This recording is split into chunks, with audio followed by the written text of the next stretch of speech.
na ako. But in accordance with the rule of COMELEC, yung excess money po na ginagamit po natin sa kampanya must be returned back to the COMELEC, Mr. Chair, to the donors, Mr. President. Maniwala ka yung... Hindi, yun po sinasabi ng COMELEC, Mr. President. And yun po yung ka sa batas COMELEC. na atin po dapat sundin.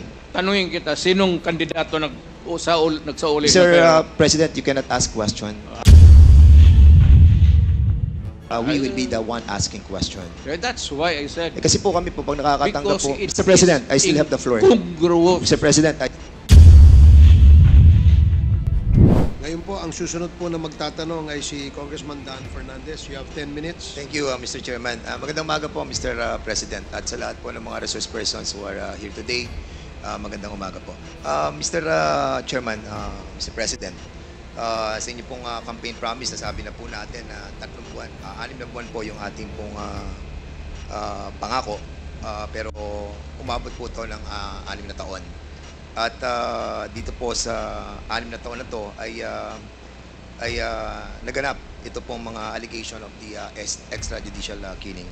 Sa isang press con po na napanood ko po ay nabanggit nyo po yung reward system na binabanggit nyo po yung 3 milyon para po dun sa eradication ng drug lords.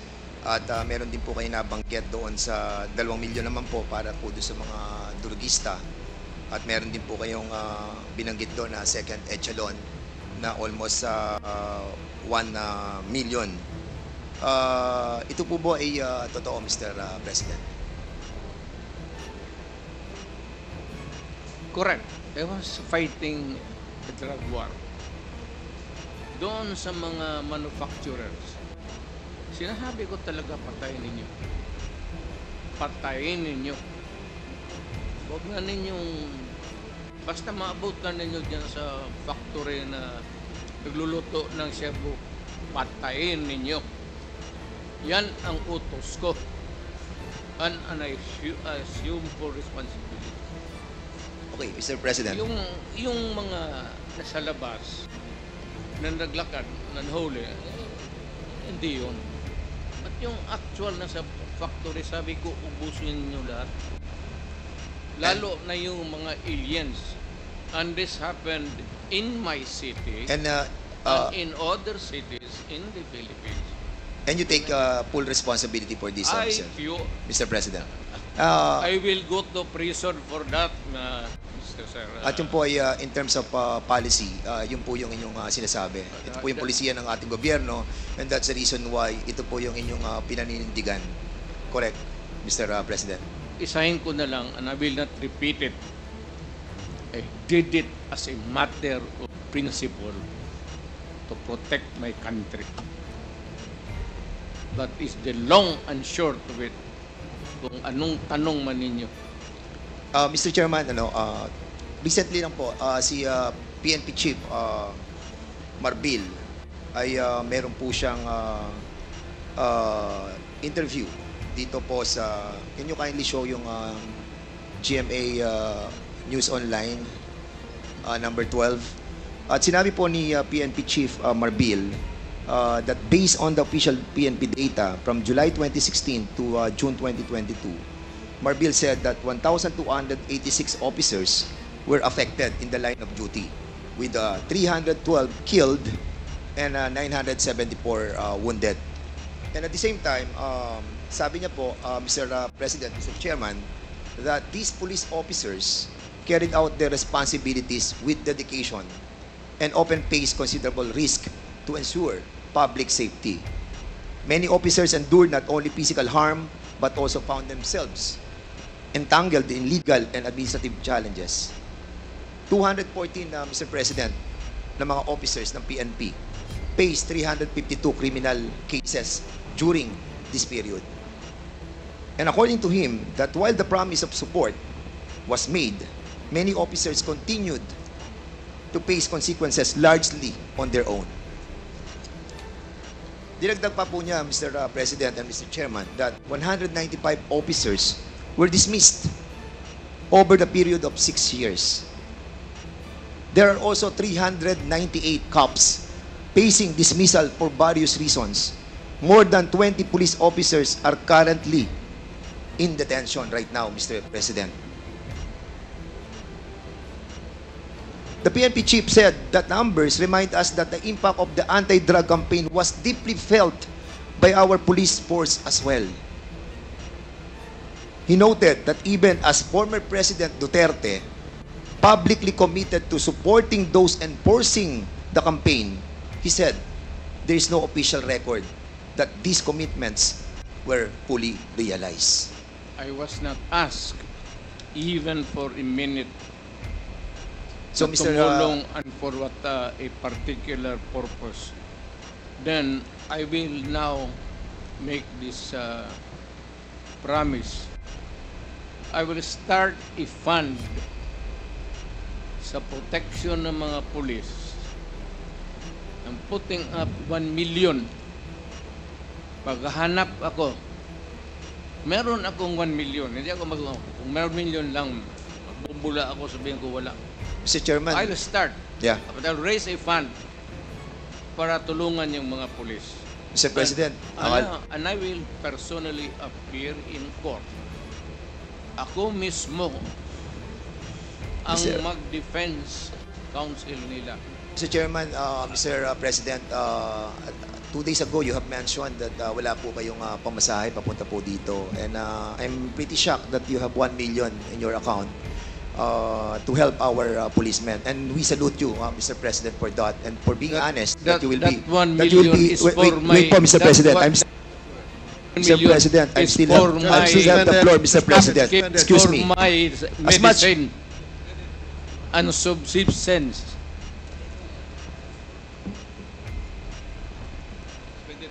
No, suspended tayo, suspended.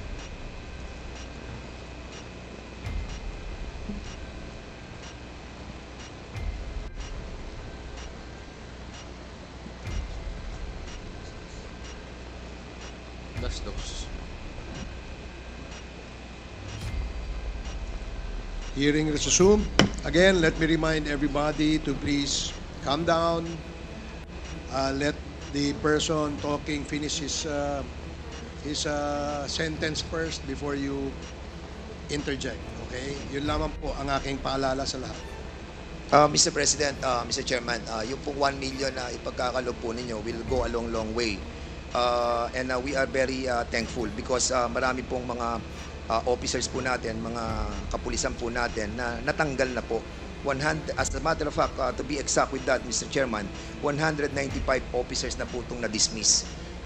Nasira po ang kanilang buhay, nawalan po sila ng trabaho, they were humiliated, their dignity was lost, and Mr.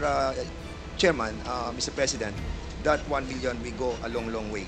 I will hand to you the 1 million. Point of order, Mr. Chairman. Before this. Point of order, Mr. Chairman. What is the rule that was violated? What is the point of order of Congressman The Paduano? former president is speaking without the recognition of the chairman. And please, Mr. President, former president, you know the rules. It was read by Chairman Acop. And being a former congressman, you know the internal rules. Let the members of this committee finish the question before answering. That's my first point of order, Mr. Chairman. And I hope the former president understand.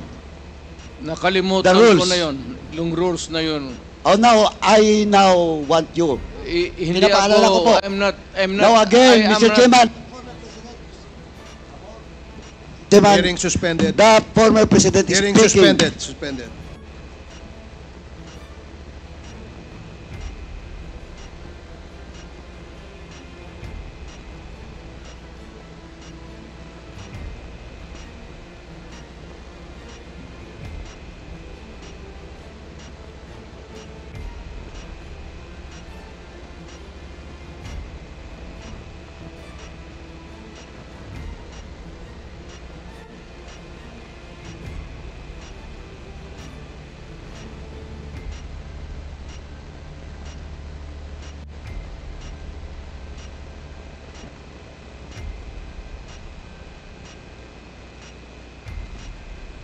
Hearing is resumed.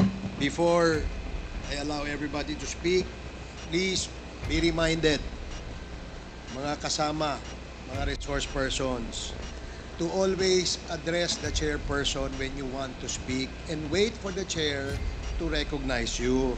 Para ho maganda yung communication, yung palitan po ng ating komunikasyon. Mahirap po kasi na nag-uunahan tayo magsalita, dadating po sa punto, nagtataasan na ho tayo ng boses, ayaw naman po nating mangyari yan because napaka-maselan at napaka-importante nitong ating pinag-uusapan. I do request from our resource person to please address the chair first before we speak. And the same as well to the members. No, please address the chair. Let me be the traffic enforcer here para malinaw at maayos ang ating hearing sa ngayong umaga. So I hope that I made myself clear and I'd like to ask Congressman Paduano to please proceed. Hindi, Mr. Chairman, just a short manifestation lang po. Kasi po, before we start the interpellation, malinaw po na it was discussed to all resource persons and even to the members, the rules in this committee. And the former president is keep on violating that rules. Sabi ko na nga, he was then a former congressman and he knows the rules. Please respect this committee, Mr. President. And please, once again, that was my first point order and I hope it will not happen again. Please wait for the recognition of the chairman before you speak. Thank you, Mr. Chairman. Thank you, Congressman Paduano. Your manifestation is Mr. noted. Chairman. Now we will now proceed with Congressman Dan Yes. Fernandez. Mr. Chairman. Wait for the chair to recognize you first, please. I'm sorry, Mr. Chairman. Ulitin Sige po, Okay. please wait for the chair to recognize you before you speak. Now you are recognized, Congressman Dan Thank you, Fernandez. Mr. Chairman. Mr. Chairman, ang nabanggit po dito ay 195 officers were dismissed over the 6-year period. Ang tanong ko po, Mr. President, bakit ngayon nyo lang po ipagkakaloob yung 1 million samantalang na-dismiss na po ito pong 195 officers? I do not have the records. Sir, Wala po kayo. hindi ako Polcom. So, hindi ko alam yan. But being the former president, sir, you have this I know that capacity. some policemen were dismissed. Because it was promised by you that you will, sabi niyo po ay sagot niyo silang lahat. But unfortunately, ito po nga po, nakita po natin, nagre-react na po ang PNP. And ang feeling po nila ay they were left alone, Well, Mr. President. if you're citing the records, then I would admit it. Na yun, totoo yan. Yes, I agree with that. Walang problema. Sinabi mo eh. Hindi, I agree with that, Mr. President. But my question is, bakit po natin silang napabayaang katulad po nito? Sagot niyo po sila. Pero 195 na dismissed, 398 cops facing dismissal, 1,286 dead, at yung iba po ay wounded.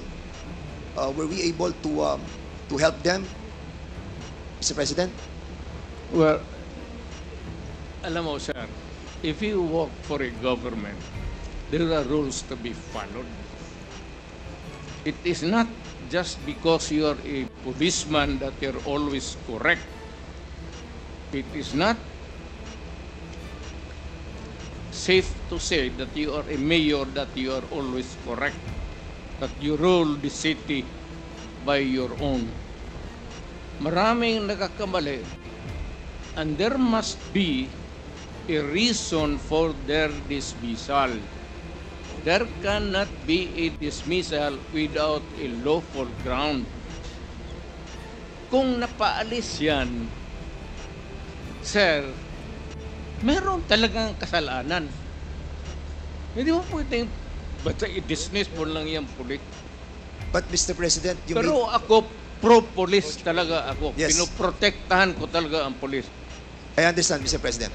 But you made the promise, Mr. President, that sagot nyo sila. Sagot ko. And yun po ang problema natin, Mr. President, Mr. Chairman, that after 6 years, ngayon lang po tayo magbibigay ng tulong para po sa kanila. Hindi. The record will show, Mr. President. Hindi mo, yan ang record. Hindi, walang record ng bigas, pati pera No, Mr. na President. binigay ko What sa I'm trying to pamilya say, nila. the record will show that wala pong tulong natanggap ang lahat ng ito. Hindi po ako nagsasalita nito, Mr. President. Ang nagsasalita po nito ay si Chief PNP Marbil. Alam mo si Marvin, you remind him, hindi nakalista yung mga bigas na binigay ko sa mga pamilya ng polis, pera, enrollment ng mga bata, Hindi nakalista dyan. You Mr. President. remind that Marvel to Mr. President, use your... ang binabanggit po natin dito ay tulong na legal. Huwag kang Doon sa- maniwala dyan kay Marvel. Wala ka dyan. Okay, we will be... but, sige po, punta po tayo sa susunod, Mr. President. Mr. President, Mr. Chairman, I would like to show a video.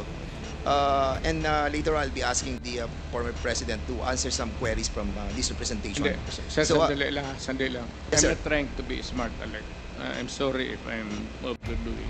Hindi, it's okay po, Mr. President. No problem po. It's not really, hindi ko sinasadya yan. Opo. I respect I was once a member of Congress.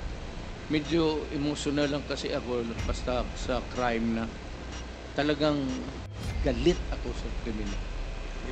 We Baka- understand that po, Mr. President. And thank you for that. Pakita lang po natin yung video, Mr. President.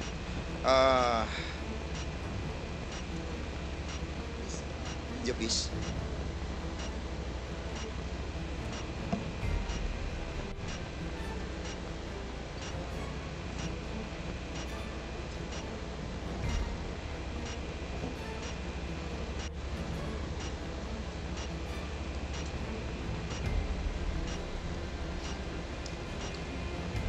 Mr. President, noong August 23, 2016, wait.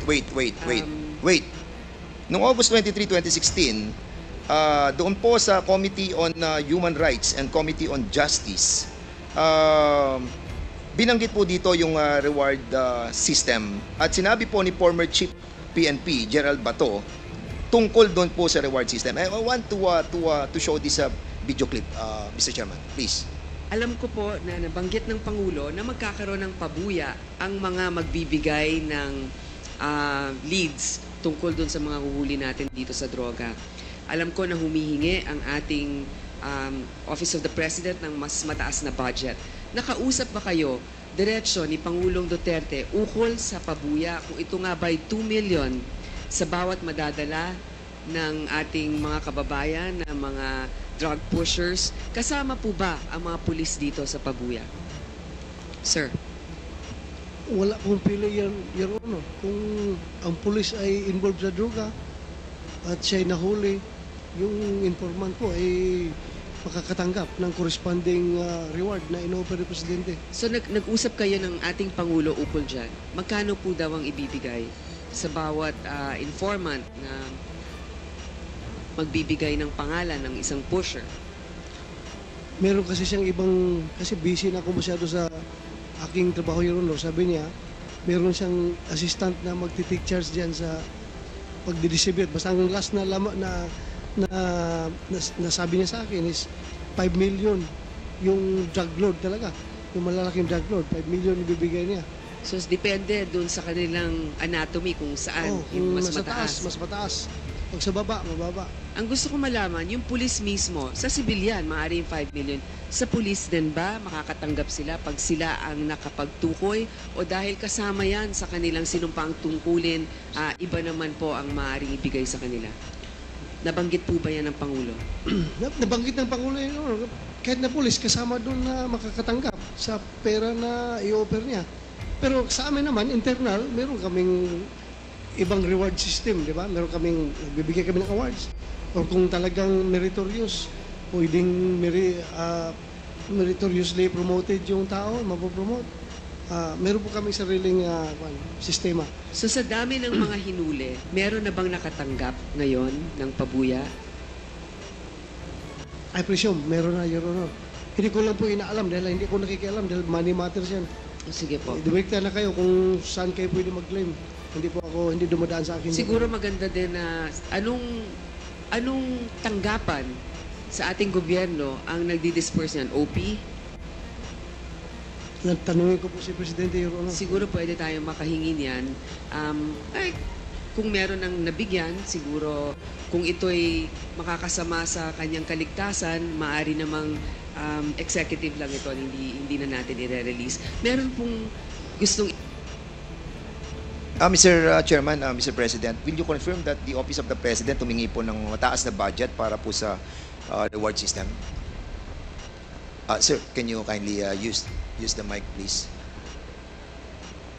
Will you kindly use the mic, please? That's correct. So, you have to spend money for operations, for intelligence.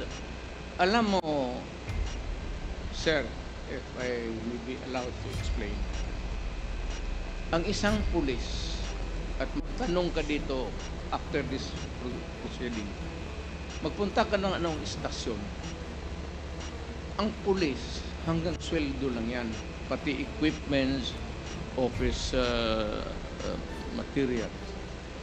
Pero sabihin mo yung pulis na may sariling fund for an operation day-to-day to follow up cases sa mga criminals, wala, sir.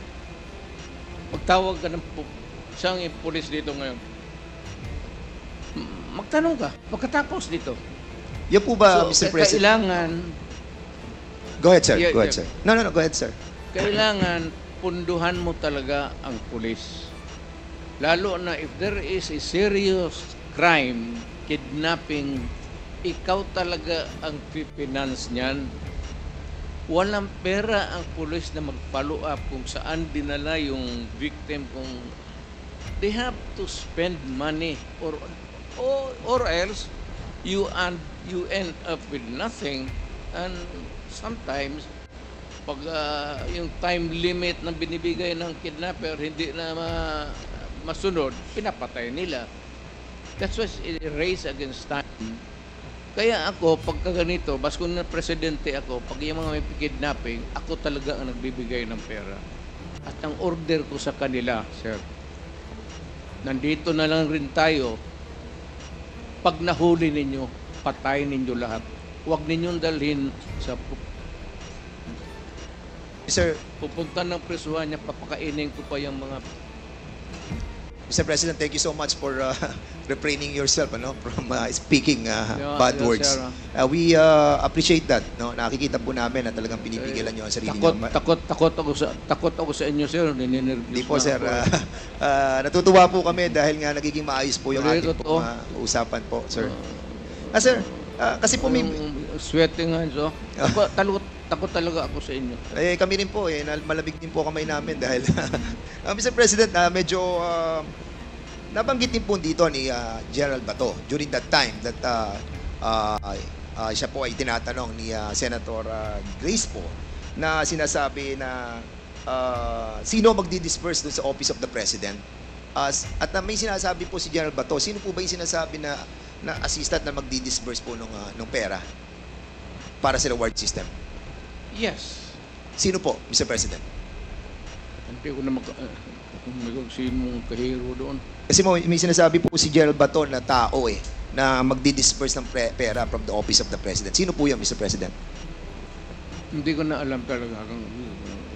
Pagka ganung police operations, actually, it's an official, it's not a hidden item there. Kunin mo doon sa kahira sa baba na kay police operation Mr. President, lahat naman yan police operation. It cannot be funded by it cannot be a police operation cannot be funded by private money. That is not allowed by law. pero during the time that you were, during one of your interview, Mr. President, I still remember that you have mentioned that yung pong pera na galing po sa donation ng inyong pong campaign funds will be utilized for the reward system. You mentioned that and I saw the video. And that's a private money, Mr. President. Yes, pero galing sa akin. Hindi na private money kasi natanggap ko yan. Ano na ako nakahawak ko na the money I was already when I was in the official na ako. But in accordance with the rule of COMELEC, yung excess money po na ginagamit po natin sa kampanya must be returned back to the COMELEC, Mr. Chair, to the donors, Mr. Maniwala President. ka nyo. Hindi, yun po sinasabi ng COMELEC, Mr. President. And yun po yung ka sa batas COMELEC. na atin po dapat sundin. Tanungin kita, sinong kandidato nagsauli? Mr. President, you cannot ask question. We will be the one asking question. That's why I said, Kasi po kami po, pag nakakatanggap because po, it Mr. President, I is still have the floor. incongruous. Mr. President, kasi po ako pag nakakatanggap, kakaunti lang po yung nabibigay sa ating donation. So kulang na kulang pa po. And we believe that you have mentioned that excess money was utilized for the reward system. Is this true, Mr. Public President? interest. To protect public interest. Kaya nga po, Mr. President, Yes. na-utilize po yun. Yung sa, Yes, correct. Thank you, Mr. President. Mr. President, binanggit po natin, isa sa mga pronouncement din po ninyo, that in no matter, sabi niyo po, that you won't apologize to the thousands of people who died and families who suffered because it is your belief that it's worth killing drug addicts and pushers. Dahil nga sa sinabi niyo rin yung don't destroy my country because I will kill you. Nabanggit niyo po ito, Mr. Yeah. President. And Correct. would you also agree with me, Mr. President, that there are so many forms and ways how to destroy a country? Again, sir? There's a lot of ways to destroy our country. Is it correct? There's a lot of ways, Mr. President. Maraming paraan para wasakin po ang ating bansa. Oh, of course. Diba? Hindi lamang po ang pagsugpo sa illegal drugs. As a Yes. matter of fact, Mr. President, Rebellion. yes, correct. Yung pong tinatawag po nating economic saboteurs, yung pong mga sumisira ng ating kalikasan, Correct. yung mga nagpapasok ng mga illegal, yung mga smuggling sa ating pong mga costume, yung pong mga droga na pinapasok, yung mga illegal na bigas, yung pong mga asukal at iba pa. And at the same time, Mr. Chairman, yung corruption also. And at the same time, Mr. Chairman, ito po tinatawag nating conniving with the different enemies. These are forms and elements in destroying our country. Mr. President, your pronouncement that don't destroy my country because I will kill you. Does this pertains to all of these elements, Mr. Hindi naman. Sir, I was really particularly worried because yung droga kasi ang target yung mga bata.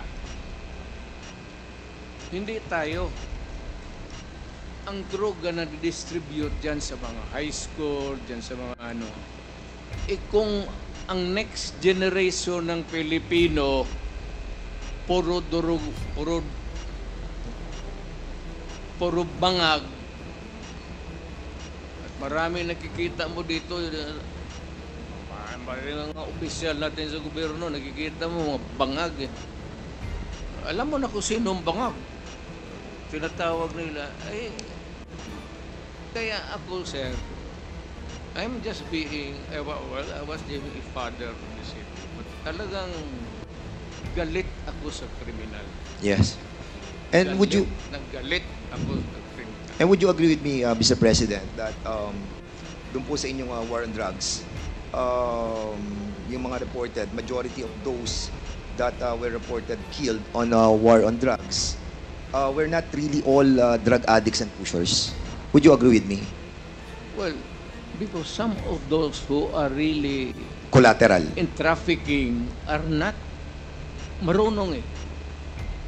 Those in trafficking sa drugs, may utak yun. Yun sila ang nag-traffic ng drugs. And they avoid taking drugs because alam nila na kung malulong sila sa droga, hindi na nila magamit yung utak nila. Mr. Kaya, President, yung yes. sinabi nila na hindi lahat drogista, tama yun. Yung Pero ito po yung mga collateral damage. Sabi nga po, shit happens eh. Di ba? Sabi ni Gerald Bato. So, if ever that meron pong collateral damage, meron pong mga shit happens, will you consider this as a failure of the war on drugs? Hindi, sir. I would say that it was a maybe unnecessary death, but a collateral damage is recognized, if not, hindi naman sinasadya eh. Kaya yung in one drug den doon sa Davao City, 4 na Chinese, pinatay ko talaga. Ang problema, may tinamaan na 2 yung nagluluto. Pero yung 4 na in-check na Mr. Chair- talagang pinatay ko. Sinadya ko talang patpatayin. Mr. Chairman, Mr. President, is that a Admission, yes. admission that you Oh. killed them? lumaban po sila? Or pinatay nyo silang walang laban? Sinabi ko sa kanila, Hindi, sir, Mr. President, pinatay nyo po ba siya ng walang laban or lumalaban po sila? hindi, lumalaban. Kasi, So- kasi pag raid, siyempre, agawan ng kung anong mapupulot nila, lumalaban, pero I would say that hindi naman lahat malaban na mayroong tit for tat. Meaning to say, kung may M16 yung police, may M16 sila. That would be an impossible scenario. Pero kung lumaban, pasensya tayo.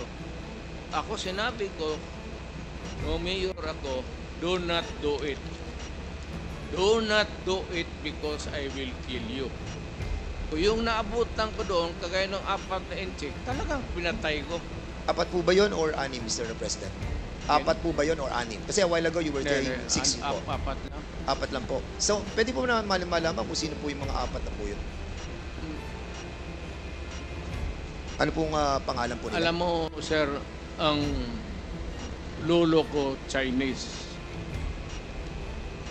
Baka nga yung isa siguro pinsan ko pa yung hindi ko alam, sir. Hindi ko alam tinanong. Natawa naman ako doon, Mr. President. Kaya dito, ko, ang lolo ko Chinese, eh. Lam ang lolo ko. On another topic, Mr. President. Si Garma po ay nagkaroon po siya ng affidavit. At sinabi po niya na meron pong double model na 3 levels of payments. Meron po siya sinasabi sa affidavit niya eh. Ang sabi niya, yung first suspect is killed. Ang binabayad daw po ay 20,000 to 1 million. At sa second level naman po, ang sinasabi niya yung co-plan, yung pong planned na pinapan po yung planned operation. At yung third daw po ay yung pong refund ng operational expenses. Ito po ba sinasabi ni Colonel Garma na pag binabayad doon sa mga namamatay na 20,000 to 1 million, which, by the way, corroborated by the testimony of Tata and Andy, is true? Correct. So, ito po yung namamatay, binabayad po 20,000 to 1 million. Hindi yan, sir. Ganito yan. Hindi, yung po ang tanong ko, Mr. President. Hindi, ganito nga. Sige po. Ito na yung answer ko eh. Sige po. Yung may police operation, alam ng police lahat yan, pinupunduhan ko yan. O ito, for a particular project. Pagka na-accomplish nila yan, sir, may sobra, magsabi ang police officer o lead official, sir, may sobra, hindi na ubos yun. Hindi na yan. For the boys. Yan, sir. Okay, yan, sir. Yan. Mr. President, in some interviews you have mentioned that, and you have spoken about the reward system. And sinabi nyo, patay o buhay? Patay, better. Buhay, okay lang. Correct. Yes, so ibig po sabihin ay mas okay sa inyo kapag patay. Mas maganda kung patay, sir. And that's the reason why we are trying to encourage our citizens to kill all those addicts. No, not addicts. To kill the criminal. Not addicts, because addicts are victims of the criminals running the drug syndicates. Mali yan, sir. Mali Mr. yan. Mr. Mali President, yan, kasi there is a report na nagsalita po kayo noong July 1, 2016 that was covered by The Guardian. At sinabi niyo po dito, if you know of any addicts, go ahead and kill them yourself, as getting their parents to do it would be too painful. I am talking of the drug manufacturers and drug dealers. That is a... So mali po I to. don't know who wrote it. I am not bound by it. Huwag mong iano yan, sir. Hindi ko trabaho yan. Get it from my mouth. Because I was the man. Ano po to, Mr. President? Live, ano po to, interview po? Ano po to, Talagang video? sinabi ko, pero hindi tama yan. Nasa video po, Mr. President. Sinabi hindi addict, sabi ko drug dealers and drug pusher. Bakit mo patayin yung addict? Dali mo sa ospital.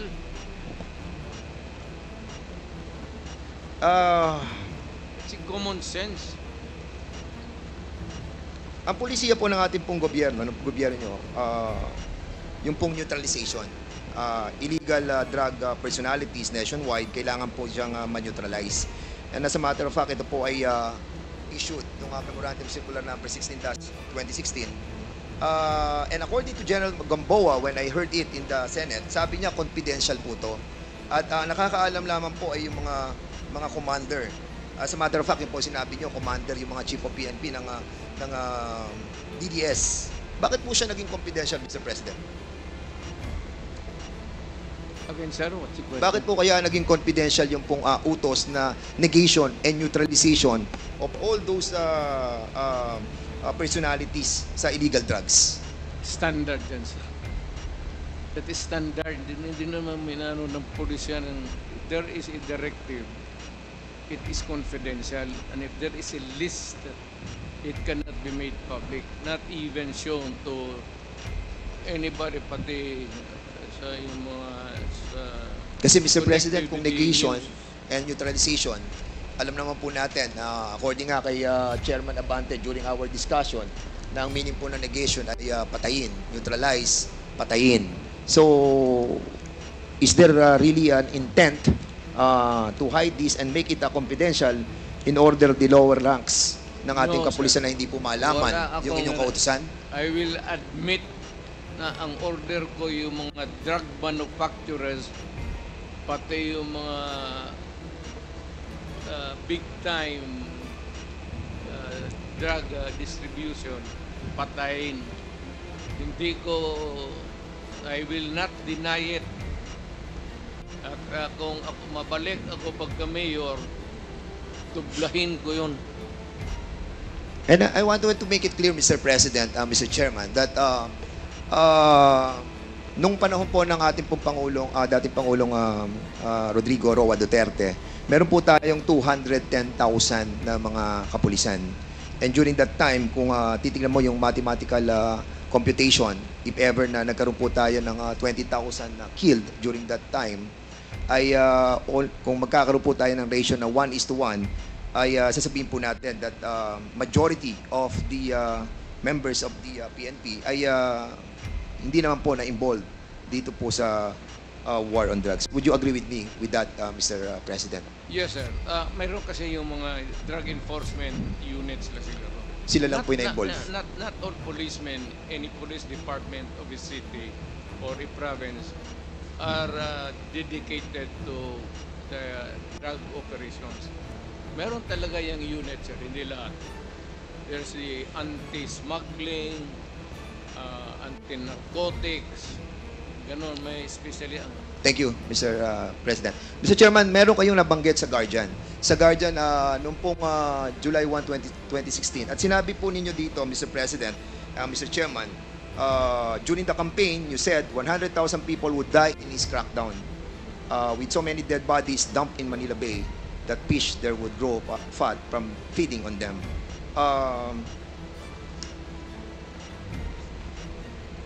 And out of that 100,000 that you have mentioned, ang reported lamang po na namatay is ay almost 20,000 to 30,000. So, were you Kulang. disappointed on this, Mr. kulang. Kulang? Were you disappointed that it's only 20,000 to 30,000? Sir, kung pabalikin mo ako sana pagka-presidente, I will make up for the yung kulang na ano. Kawawa naman po yung mga pamilya, Mr. Mr. President. Actually, marami po mga napatay na hindi po nabibigyan ng hustisya, and I think this is not a laughing matter, Mr. Chairman. This is my message, sir. Yes. Pagka pumasok ka sa droga, pumasok sa krimen, iyo yan. But- iyo yan. Yes, but Mr. President, you manifested. Yes. And they heard me say that do not do it because I will kill you. Yes, but you manifested a while. Narinig Yes, nila Mr. yan. I understand po.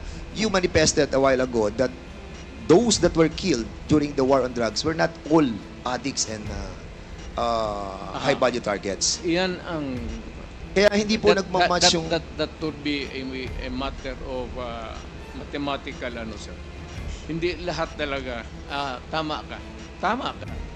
Okay. It could not be na lahat durugista or even connected with drugs. And because of this pronouncement, Mr. President, because you have mentioned of the reward system, doon po sa nabasa kong sa news, and if I may, police were outsourcing extrajudicial killings to the same vigilante gang they accused of murder. Officials of the PNP, andyan po, kung mababasa po ninyo, coordinated with vigilantes, selected targets to credit for murders, and on occasion paid for assassinations in the name of the war against drugs. So in other words, Mr.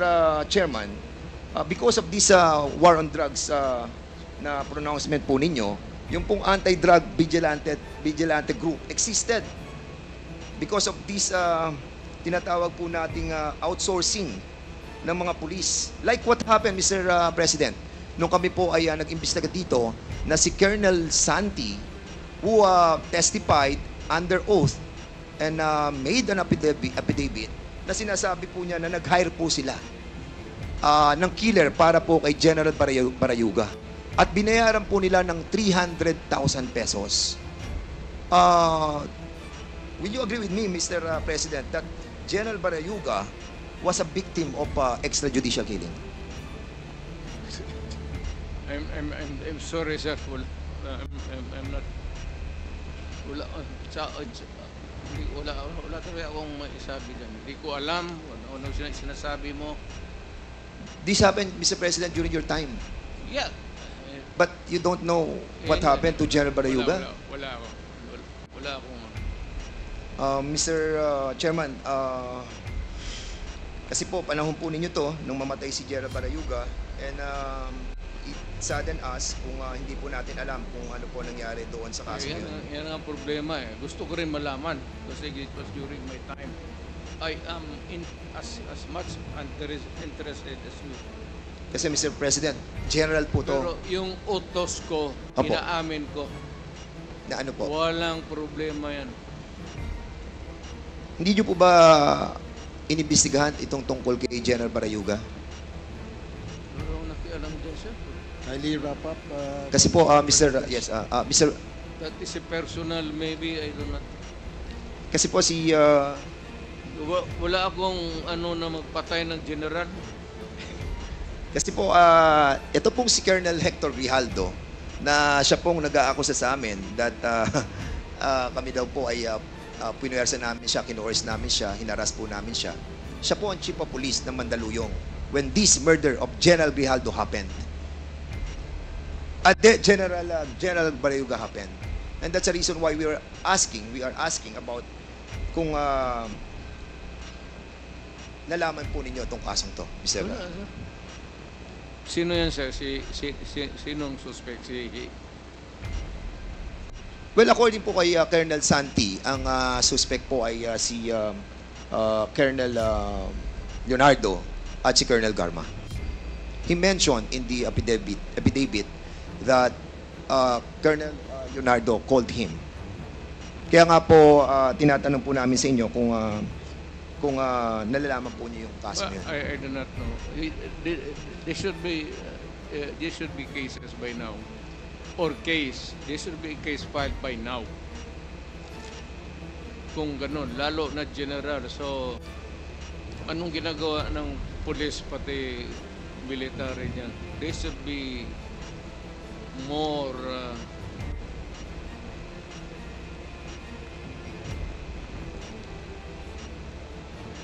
more active. Lalo na yung general. Okay po. Mr. Chairman, Mr. President, merong pronouncement sa Philippine Daily Inquirer written by Marlon Ramos, Robert Dehon, noong October 14, 2016. And De Lima called mother of all drug lords. Nakasulat po to at binabanggit po. Naniniwala po ba kayo that si Secretary De Lima ang mother of all drug lords? Who said it, sir? According sa report ay mga tao po natin sa Malacanang ay Sino, si sir? Director Ruel Lasala and Reynaldo Esmeralda, former NBI officer in charge ng Department of I Justice. would like to congratulate them for making this statement. Secretary De Lima, would you agree with the statement of the former president that you are the mother of all drug lords?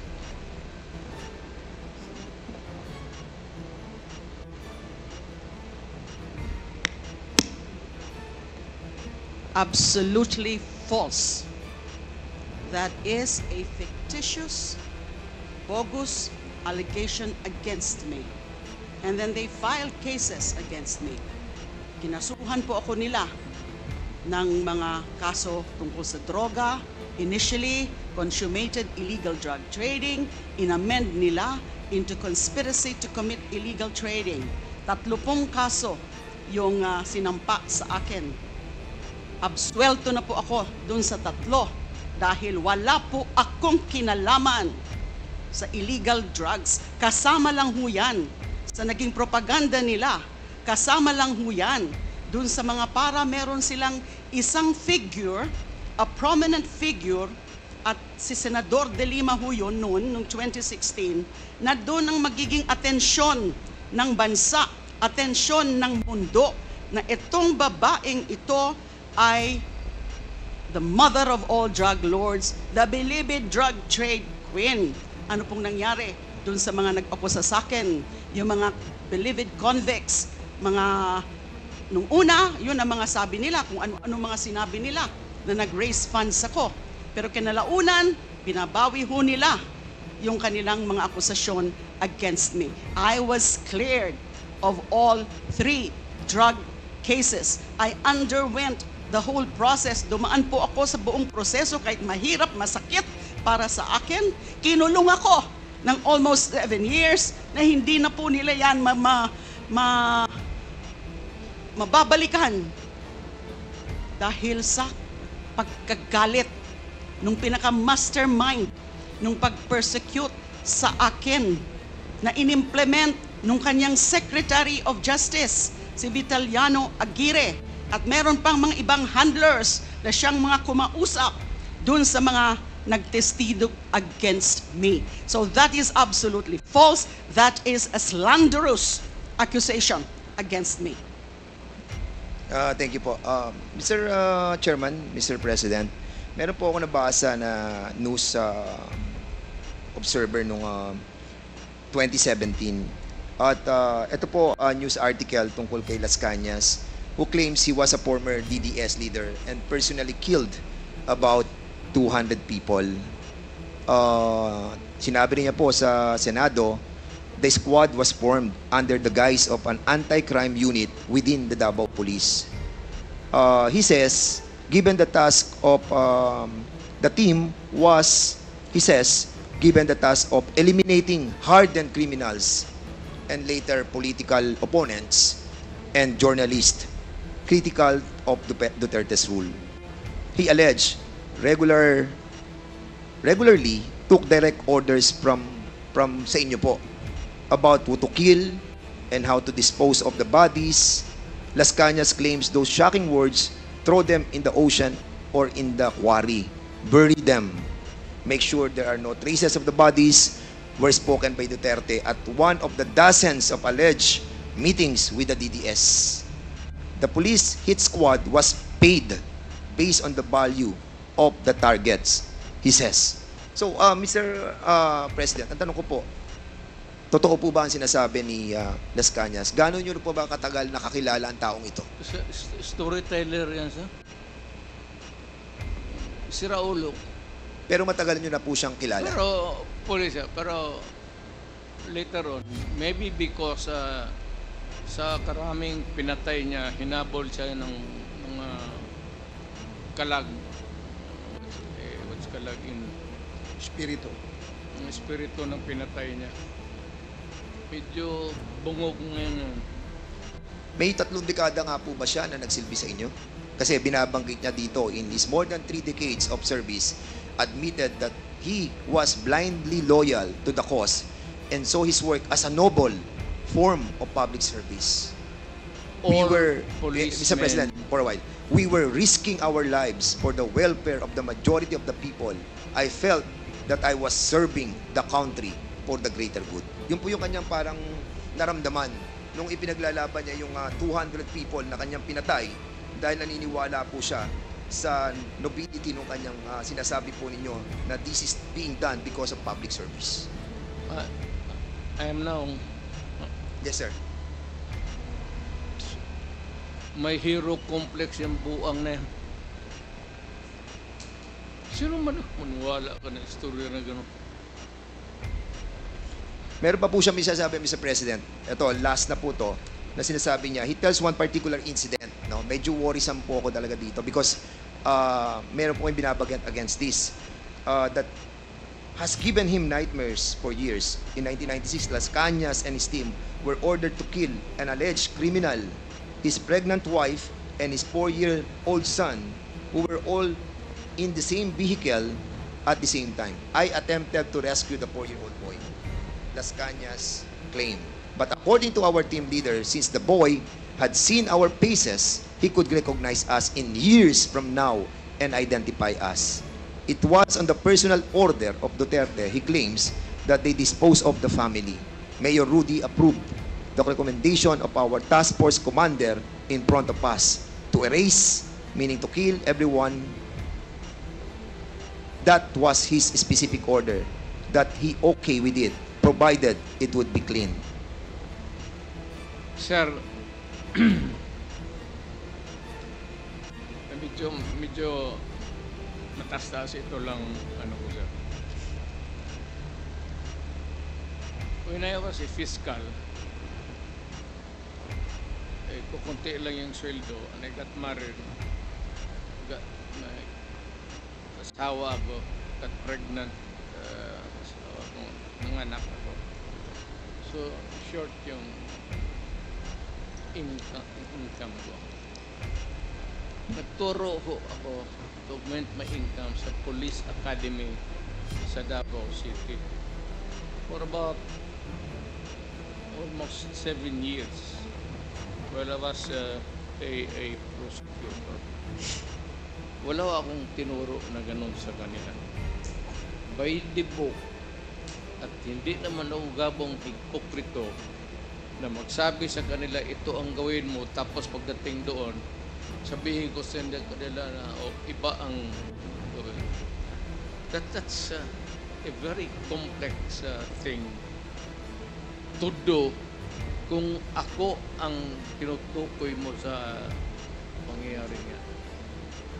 I cannot imagine myself teaching criminal law sa police academy doon, pagkatapos iba ang sabihin ko sa kanila sa likod. How? Mr. President, if I may, no? Sinabi rin po ni Las Cañas dito that kayo raw po yung Lord of all drug lords. Ano pong masasabi niyo po dito? Ano po? Kayo daw po ang Lord of all drug lords. I cannot. Ikaw, alam mo man ako, sir. Papabili siguro ako ng mga aspirin, gano'n, pero Paki-explain po properly, Mr. President. Hindi po namin masyado maintindihan. hindi ako dadating ng pagka-presidente, sir, kung gano'n ako. Sir, can you kindly tone down your voice? Oh, yeah, yes.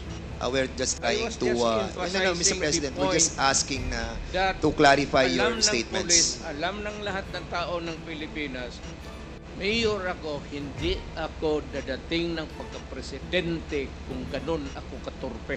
Hindi, sinasabi That's your lang po last namin, Mr. question, President, Congressman kung Fernandez. kayo po yung Lord of all drug lords na sinasabi po ni Arturo Las Cañas. Yung po ang tinatanong ko. Mr. President, okay. Lastly, Mr. President. That's your last question. Yes, Again, last na po to. Congressman Dan Fernandez. Mr. President, meron po kayo sinabi nung 2016 sa interview nyo po that you have planted evidence during your time as a fiscal. Is this true? Hindi po totoo. That's garbage, sir. So yung pong nasabi nyo sa video, hindi po siya totoo. Alam ng mga pulis yan. Yung planting of evidence. Hindi talaga ako. Kasi Mr. President, yung po yung napanood ko at sinabi nyo po kasi.